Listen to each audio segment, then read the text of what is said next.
Live from Mechanicsburg, Pennsylvania, we welcome race fans one and all to yet another episode of the Racecraft Outlaws Sprint Car Series, this time getting set to go for race number 5 out of 14 here from the Williams Grove Speedway. My name is Ola Bempel, and I've got Terry Radford beside me in the commentary box with one Joshua Lee down behind the cameras for tonight's presentation.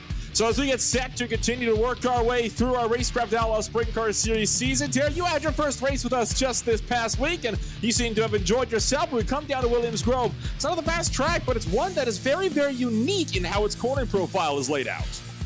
Yeah, it's going to be an interesting show. I mean, you got 10 drivers out here ready to go. We're ready to go, and yeah, dirt seems fun. I can't wait to see what they do around here. They said it was going to be racy last week. I'd love to see how racy it really gets. Outside looks good. Bottom looks good. But I am wearing something different than orange today. Mike Leach, head football coach was for the Washington Cougars. The Mississippi State died this morning. And I got to meet him, and I actually got this hoodie at the game where I met Coach Leach, and he's a really good dude. So, yes, I'm supporting Tennessee Volunteers. Should have been the head coach for us in 2019. They hired a crappy dude named Jeremy Pruitt.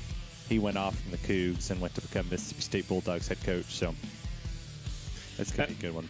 And, of course, huge condolences from us over at Racecraft TV for that very unfortunate news you mentioned. Just this morning, that news ended up coming on down, and we'll swing on down from Google Earth as well to take a look here at the Williams Grove Speedway as we wrap things up in practice, get set to go racing. And you can tell it's such a unique racetrack in comparison to really anything else that we've ever seen on the dirt scene. I mentioned it before at Outdoor, right? It's the Martinsville of dirt track racing. You've got yourself a lot of long straightaways that are hard braking zones, and this will wrap off our first big stint of racing before we go to a 2-week break and then make our return in January over at the Federated Auto Parts Raceway at I-55 on the 3rd of January. I myself will not be able to be present for that one, but I no doubt that whoever we get in to fill in will no doubt be able to have a great time. What up, girl? Covering this series just as we have so far all throughout this current season. And these drivers have had a fun time duking it out for that points battle as there's only 6 points separating Aiden Forster from Josh Evanson. Both of those drivers currently set in the grid tonight, and they're going to be looking to see if they can continue to scrap it out for the overall points lead. Other than that, things really seem to be kind of spreading on out a little bit more in the point standings here, Terry, especially once you get past 6th place, where you got over 100 points back to 7th. Yeah, it makes a difference when some people miss races. Obviously, we fall right on top of Contender. We fall the day after a couple of the races that happen on the NASCAR calendar. So there's some drivers that are missing from that top spot in the points, and we still got great competition out here. I mean, there's not a whole lot that separates these drivers in qualifying right now. Everybody's 15.8 that has laid a time down. Obviously, the track was slated to 0 before we got going here. Our wonderful producer made sure that happened. So all these drivers are on the exact same racetrack, and I think it's going to be interesting to see right here as we look at Aiden Forster, what he's got going on. He started 5th there on his initial lap with a 15.96. See if he can find another 10th. Got right up against that wall, and no, lost time.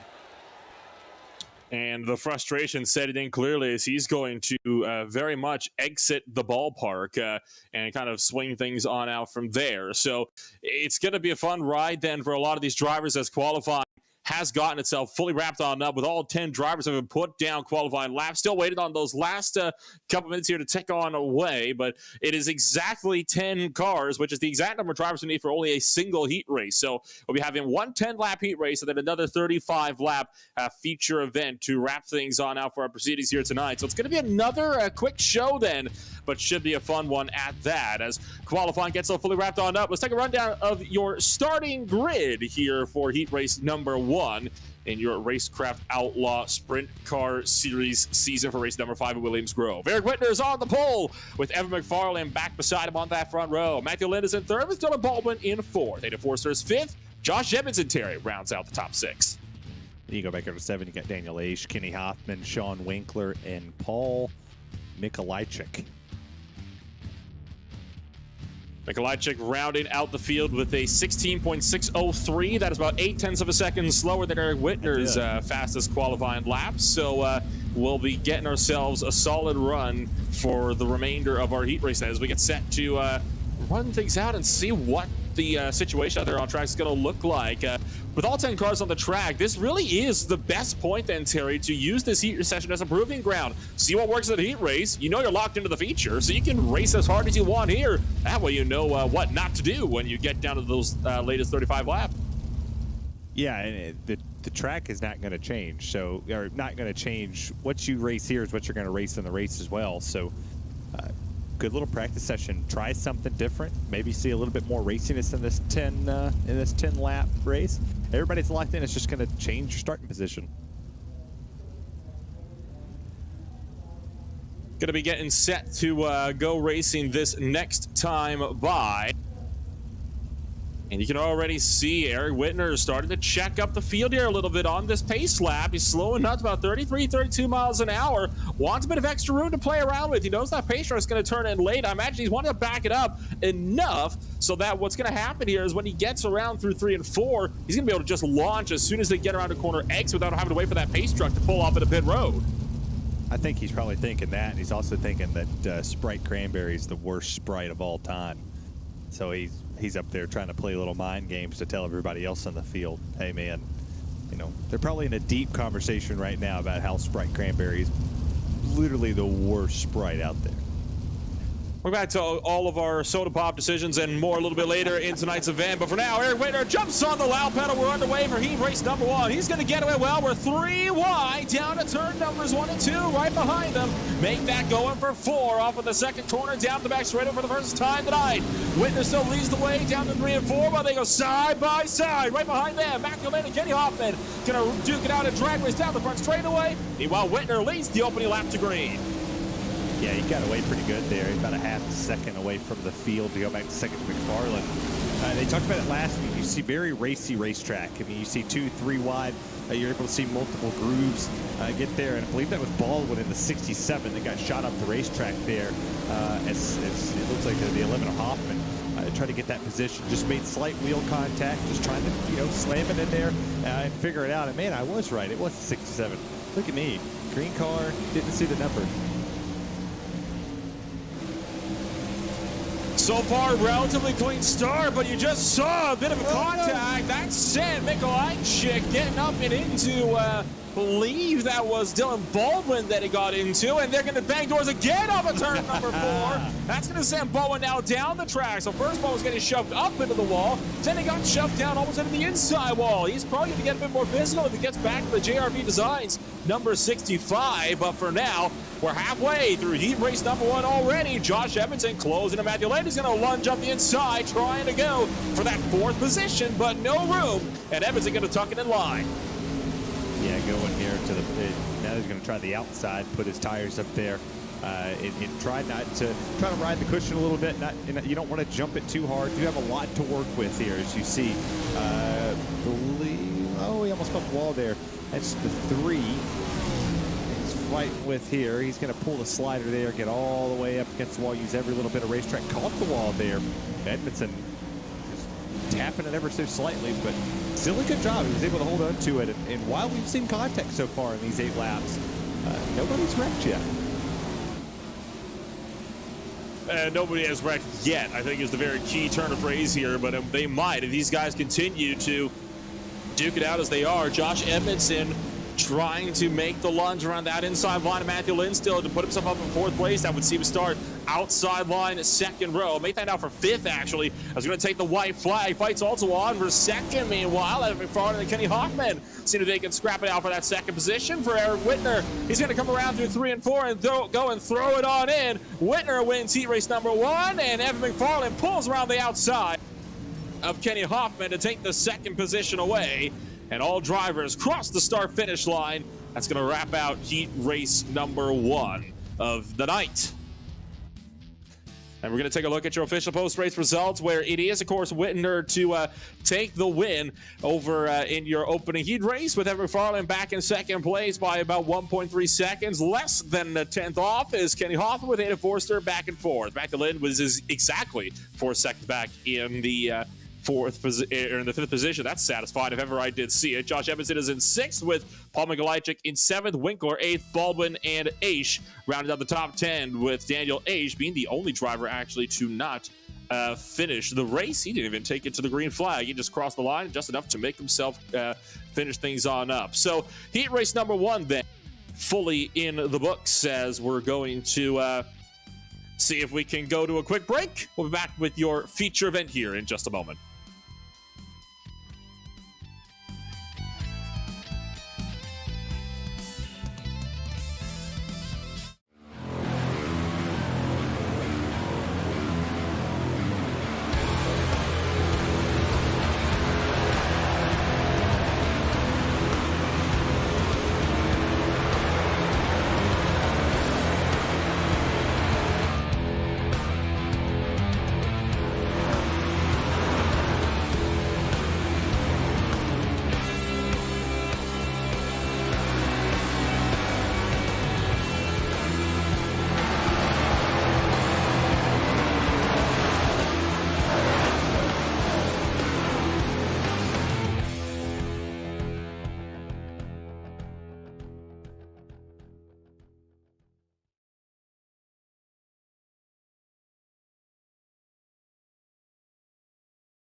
We are back for the Williams Grove Speedway here in virtual Mechanicsburg, Pennsylvania, where we're about to get set to go racing for your 35-lap feature event here in race number 5 of the Racecraft Outlaws Sprint Car Series.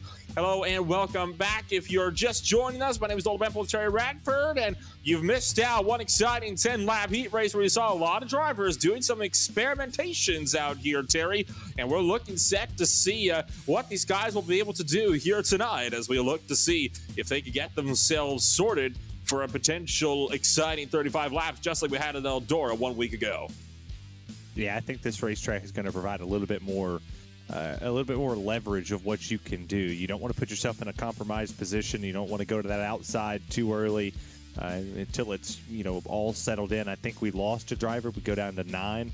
But I think with 9 drivers, you still get a very good opportunity for really good racing because it gives you that chance to go out there, be a little more aggressive at 35 laps. It's going to go by quick. That heat race we did was 2 minutes and 45 seconds. If my math's correct, we're going to be out here for 8 minutes on the racetrack if we stay green. Now, once again, that math is not probably accurate. I'm not the smartest. I am from Tennessee. And you can take that where you want.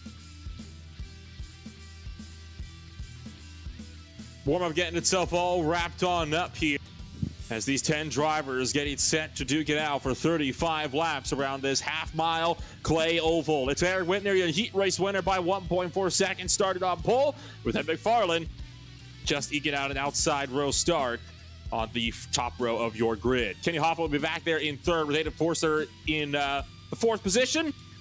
Matthew Lind will bring up the fifth spot after he started third of the heat race. Josh Edmondson was the only driver that didn't really move around a whole lot, save for your top two.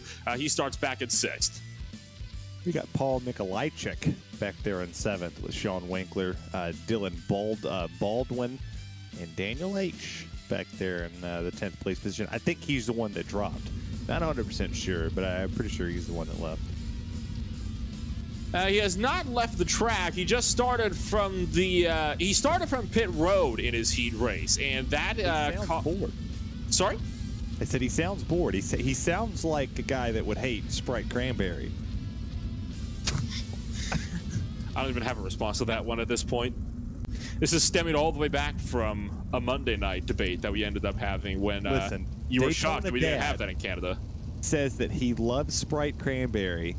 He said he doesn't drink alcohol, but by itself it's good. I gotta disagree there. It's like a you remember the Zero candy bars? Do they have those in Canada? Never heard of them. So never mind. They used to taste like nail polish, like a little nail polish remover. If you opened a Zero candy bar, it was like nail polish remover. They've gotten better over the years. It's like a white nougat type, candy. It has now figured itself out. Now it tastes like a rubber sealant, like what you would go put on your roof. I'm going to take the political weight out of this and pretend I know what you're talking about and just nod my head and go about my day here at this point. I don't drink soda all that much, so I wouldn't know one way or the other. Is Sprite really considered a soda though? It's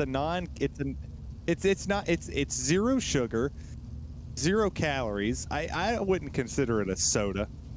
I wouldn't consider any of it. I wouldn't figure that would be a. It's bad when the producer starts getting. I don't think it is. I don't think it's a soda. I think Sprite's its own entity. You drink it when you're sick.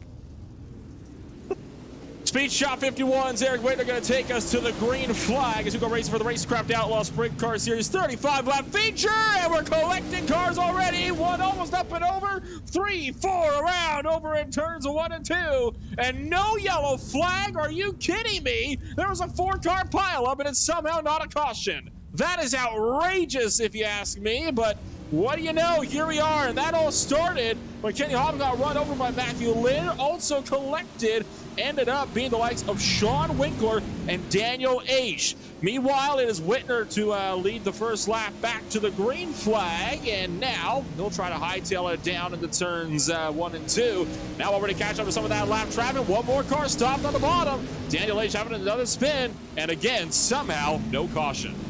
Well, at least they didn't get ran over by a reindeer. I think that's the highlight point of this, is you get run over and spun around. Nobody flipped. Nobody did anything. That's probably why the caution didn't trigger itself. Plus, they were a little far behind. It's dirt. You never know, all right? It's how it be sometimes, but it was a big opportunity for a lot of drivers. Paul Mikolajczyk actually jumped up a couple positions to put up in the 5th spot there. Now went to 4th around Edmondson. A lot of fast drivers right here. I mean, Whitner is up there in the 71, pulling away from McFarland, and I was very surprised to see that. I thought McFarland would be the guy that went up here and challenged the 71. Oh no, there's Paul on the wall. Get a bit up and close and personal with that outside wall. Got to be careful. It's very easy for cars to flip out of the ballpark here at the Williams Grove Speedway, not just in the sim, even in the real world. How many times have we seen that just this past season with cars flying up and out of the outside guardrail? Got this fight on here for the 3rd and 2nd position, forcing to the inside, washing up, and McFarland couldn't pin it down to the bottom. Oh, look out! And once again, a car getting stopped almost in the middle of the road. That was Hoffman that just wrecked it. And again, we have no yellow flag. So I think there's an issue going on with the caution system here that would see these yellow flags not coming out. That's 3 for 3 now. That probably should have triggered one, but it just hasn't. So something going to miss there, but we'll keep things underway here. We're almost a third of the way through your feature event already. Forza now starting to pull away from McFarland, Edmondson, and Mikolajczyk in a fierce scrap for fourth place in the meantime. Who needs a caution? Unfiltered, unadulterated racing is all you need. You need drivers out here in these sprint cars driving around. I mean, this is a very good series. You got very good drivers that are out here. You know, they're not just very good; they're great drivers. You see the battle going on back here between, it's 58 and Josh. You got Paul McElect trying to catch back up to him here. Good runs here. You see two totally different lines. One all the way up there, starting to push that cushion all the way up to the wall. Something we didn't see in that 10-lap heat. Nobody really worked the lane in. Nobody worked the groove. You're seeing more drivers starting to push that thing all the way up against the wall, using that right rear to steer it a little bit more, touching the wall with that tire.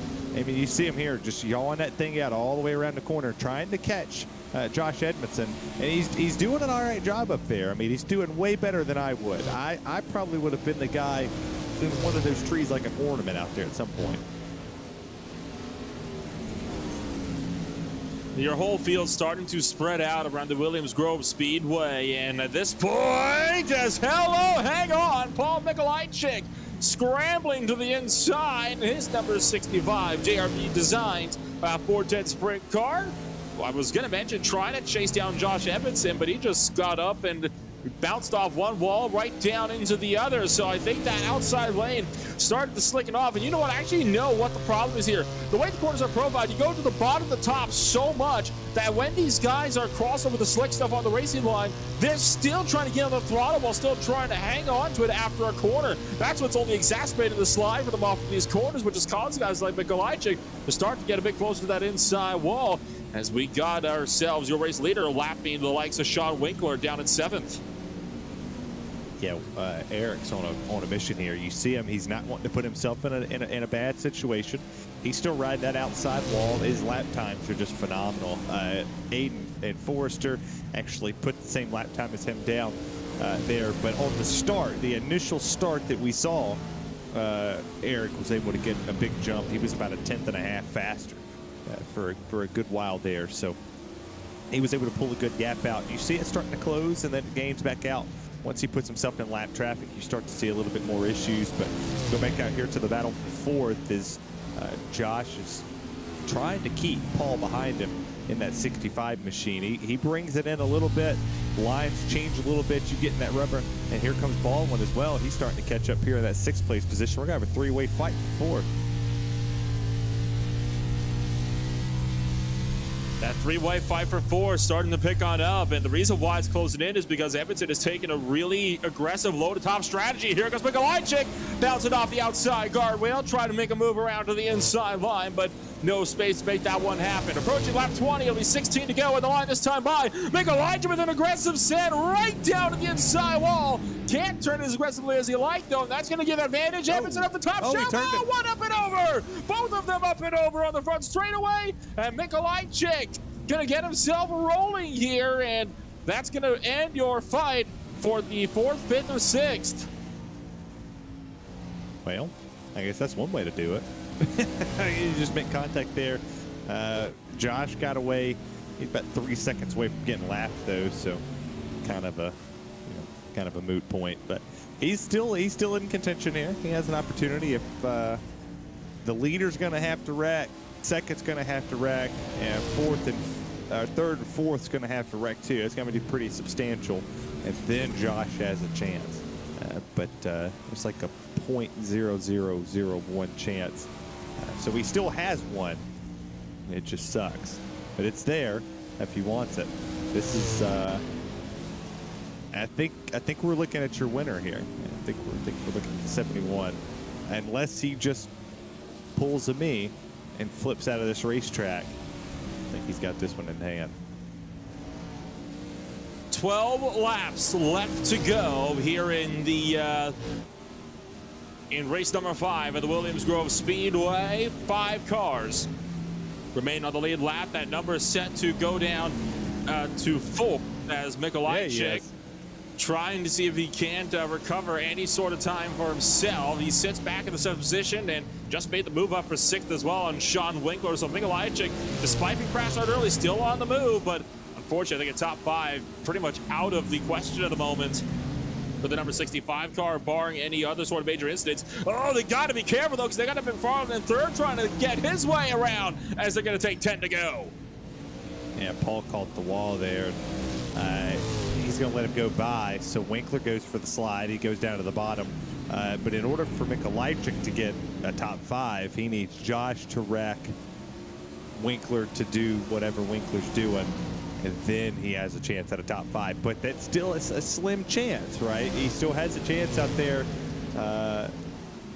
It could happen. I mean, they're pretty darn close to each other. I'm looking at the relative here. Only about 2 seconds up from old Josh. This could be a big opportunity as Paul gets around here.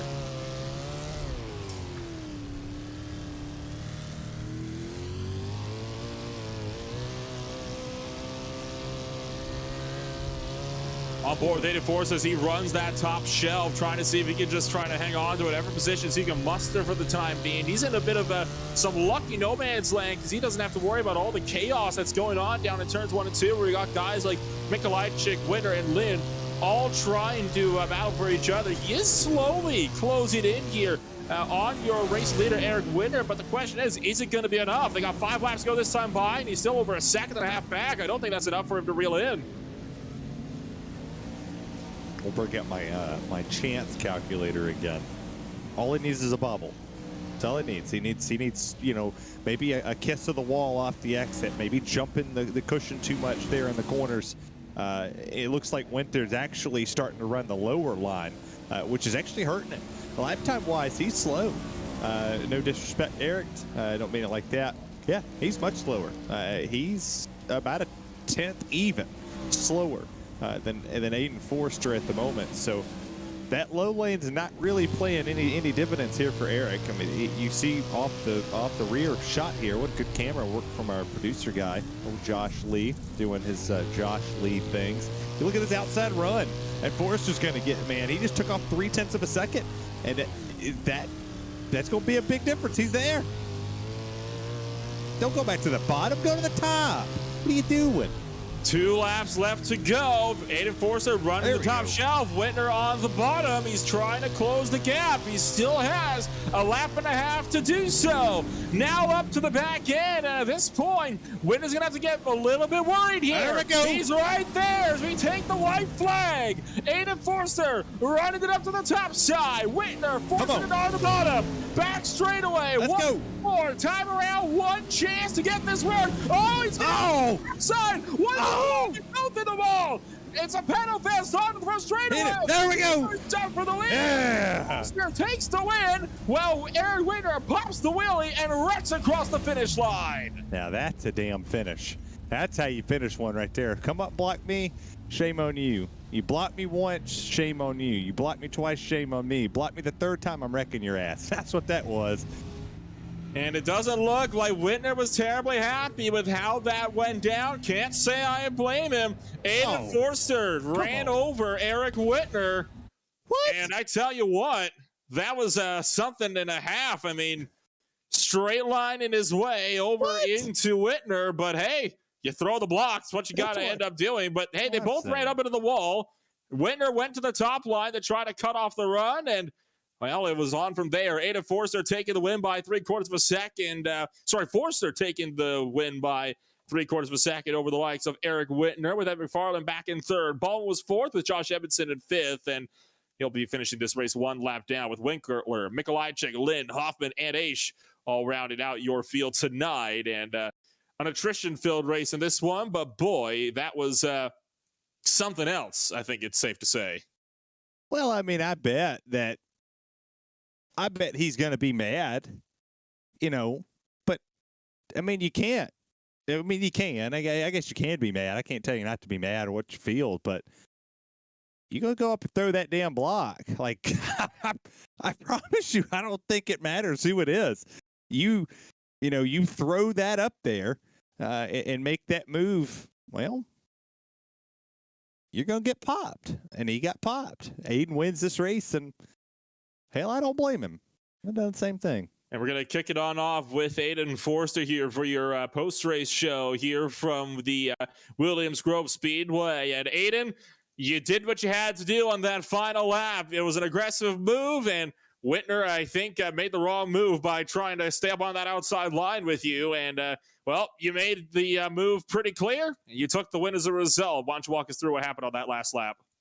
Yeah, we went in the corner there, and I was committed to the top, and he made a last second decision to go to the top. And this track's really tough. You got to hit your line perfect, and he just missed it by just a little bit, and he didn't get a run. And I think there's a little net code involved too, but I hit his tail tank, and it got him sideways. And we kept going, and then he was in the slick and just lost a little control there, got sideways, and he came down and we hit, and came out the win. Well, is this going to help you extend your points lead at the front of the show here? You already went in with a 6-point advantage over Edmondson, with Edmondson finishing way back in 5th. You're going to be finding yourself now with a decent points margin as we enter our winter break. Do you still have that championship then, I'd imagine, in your sights here as you're going to start to try to build up that gap? Yeah. Just consistency is all it takes. We'll be here every week and, click off points, and it's just going to take top 3s every week, and we'll get it. And then obviously you look over to the next race coming on up after a 2-week vacation for the holidays, and it's going to be the Federated Auto Parts Speedway at I-55, where the Racecraft Outlaws Sprint Car Series will swing to next. You reckon you'll be able to put the Speed Shop 51 410 Sprint Car back in victory lane there as well? Yeah, we've done a lot of testing there for the Pro Qualifier Series about a month and a half ago, so got a decent amount of laps there, very confident in the set, and we'll see if we can come back here and talk with you guys. Yeah. Well, it's been a pleasure to be able to talk to you again, but before we really let you go then, I guess anybody you'd like to shout out, or are we all set to go here? Yeah, I'd like to thank Clayton Tilley at Speed Shot 51. Builds some, top of the line setups. Helps out a ton, to have a quality builder behind you, and, everything he does. The coaching, just the little tips and tricks that he gives, along the way helps out a lot. Thank you for joining us tonight here, Aiden. Congratulations on the race win, and best of luck in the races going forward. Thank you. That was one Aiden Forster taking the time to join us up here. And now we'll go down to the driver who on the receiving end of the last lap move. And Tara, you're standing by with our runner-up. All right, Eric, let's shoot this straight for a second. So there's always 2 sides of the story. Well, 3. You got the sun, the moon, and the truth. Was you happy, sad, or pissed about that move there? Going into it, of course, something like that happens, and you're going to be angry at right away, but